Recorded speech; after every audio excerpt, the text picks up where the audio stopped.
క్రీస్తునందు ప్రియమైన వారలారా, శుభాలు. ఎలా ఉన్నారు? బాగున్నారా?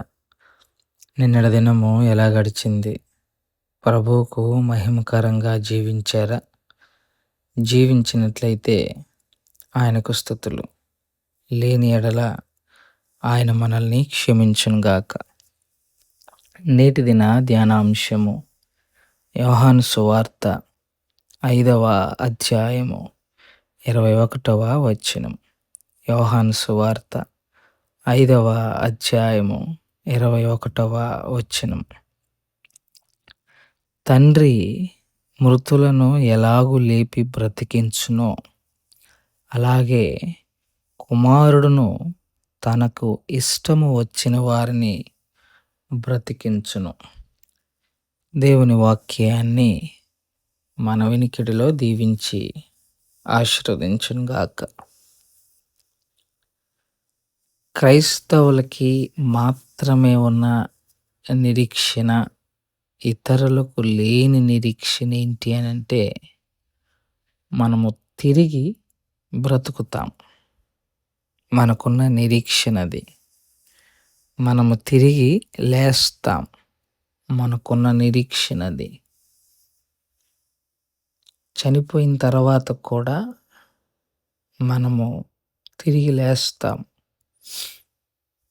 అదే మాట పౌలు అంటాడు, సహోదరులారా, నిరీక్షణ లేని ఇత్తల వలె మీరు దుఃఖపడకుండా నిమిత్తము నిద్రించిన వారిని గురించి మీకు తెలియకుండటం మాకు ఇష్టం లేదు.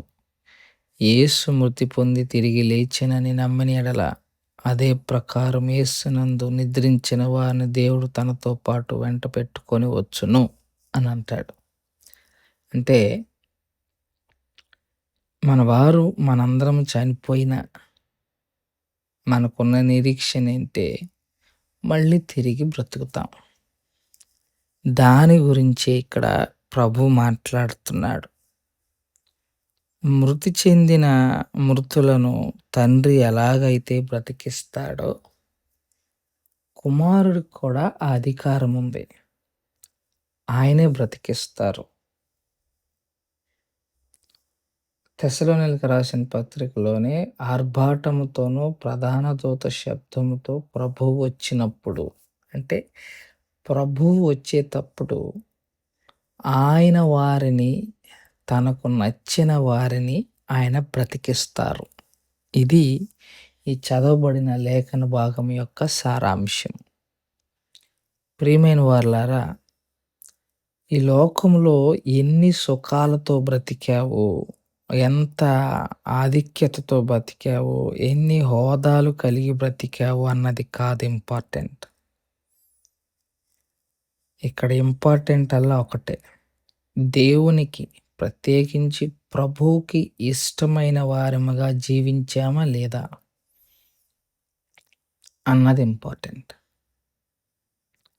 ఎందుకు అనంటే, ఈ లోకంలో ఏమీ లేకపోయినా ప్రభువుకు ఇష్టమైన వారుగా జీవించగలిగితే అదొక్కటి చాలు. ప్రభువు నిన్ను తనతో పాటు మళ్ళీ తీసుకొని వస్తారు. ఎన్ని ఉన్నా ప్రభువు లేనప్పుడు, ప్రభువుకు ఇష్టమైన జీవితము నీలో లేనప్పుడు, నువ్వు ఎన్ని చేసినా, ఎట్లా ఉన్నా, ఏం చేసినా నువ్వు ఆయన రాజ్యానికి వారసుడు కాలేవు.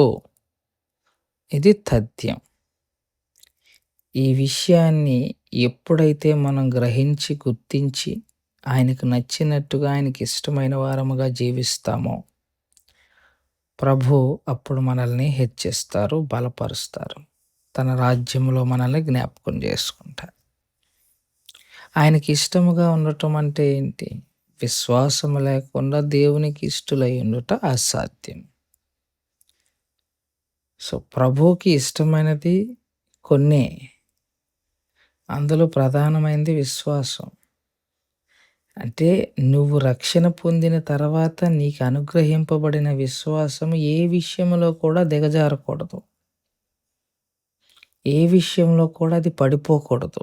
సమస్యలు ఎన్నన్నా రానివ్వండి, శోధనలు ఎన్నన్నా రానివ్వండి, నీకు ప్రభు పట్ల ఉన్న విశ్వాసము కదల్చబడకూడదు. అలా ఉందా లేదా అన్నది నువ్వు నేను చూసుకోగలగాలి.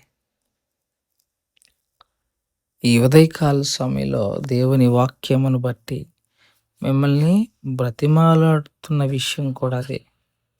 దేవుని వాక్యానుసారముగా జీవించి, దేవునికి ఇష్టానుసారమైన జీవితము జీవిస్తేనే ప్రభువుకి మనం ఇష్టమైన వారమవుతాం. ప్రభువుకు మనం ఇష్టమైన వారం అయితేనే ప్రభువు మనల్ని తనతో పాటు తీసుకుంటారు.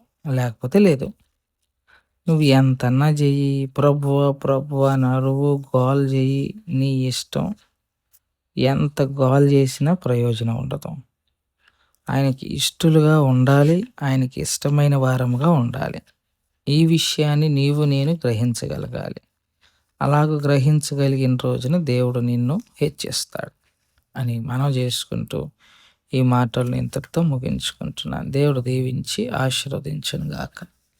ప్రార్థన చేసుకుందాం. మమ్మల్ని మిక్కిలిగా ప్రేమించిన మా ప్రియ పరలోకపు తండ్రి, మీ పాదాలకు స్తోత్రాలు స్తుతులు చెల్లించుకుంటున్నాం. చెప్పబడిన వాక్యాన్ని బట్టి మీకు స్తోత్రాలు. వాక్యానుసారంగా జీవించగలిగిన కృపను దయచేయండి. బలహీనులుగా ఉన్న వారిని జ్ఞాపకం చేసుకొని బలపరిచి ఆరోగ్యాలకి ముద్ర వేయగలరని మనం చేసుకుంటూ మనైనా జన్మదినం జరుపుకుంటున్న వారందరిని దీవించి ఆశీర్వదించమని యేసు నామములో అడిగి వేడుకుంటున్నాం తండ్రి. ఆమేన్. God bless you.